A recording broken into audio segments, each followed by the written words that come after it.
اسلام آباد پولیس نے فواد چودھری کو ڈیوٹی مجسٹریٹ نوید خان کی عدالت میں پیش کر دیا ہے۔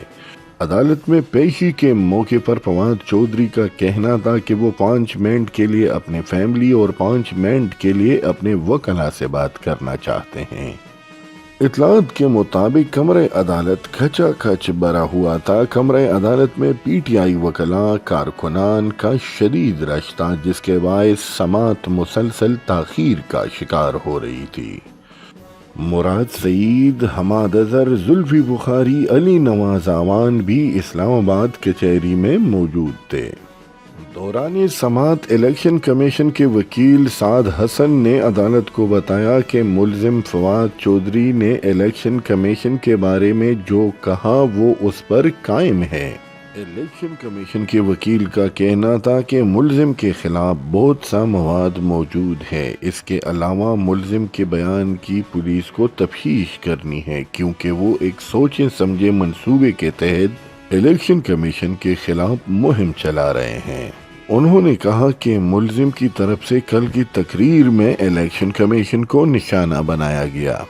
فواد چودھری نے عدالت میں بتایا کہ وہ جو بولتے ہیں وہ ان کی جماعت کی پالیسی ہوتی ہے اور ان کے خلاف کوئی مقدمہ بنتا ہی نہیں۔ فواد چودھری کا کہنا تھا کہ اگر تنقید پر مقدمے درج ہوں گے تو پھر جمہوریت ملک میں فروغ نہیں پائے گی۔ انہوں نے کہا کہ الیکشن کمیشن نہ ریاست ہے اور نہ ہی حکومت۔ الیکشن کمیشن کے وکیل سعد حسن نے دلائل دیتے ہوئے کہا کہ الیکشن کمیشن ایک آئینی ادارہ ہے اور جب سے پی ٹی آئی نے رجیم چینج کا منشور اپنایا ہے تب ہی سے الیکشن کمیشن کو ٹارگٹ کیا جا رہا ہے۔ انہوں نے کہا کہ ایک سوچے سمجھے منصوبے کے تحت عوام کو الیکشن کمیشن کے خلاف اکسایا جا رہا ہے۔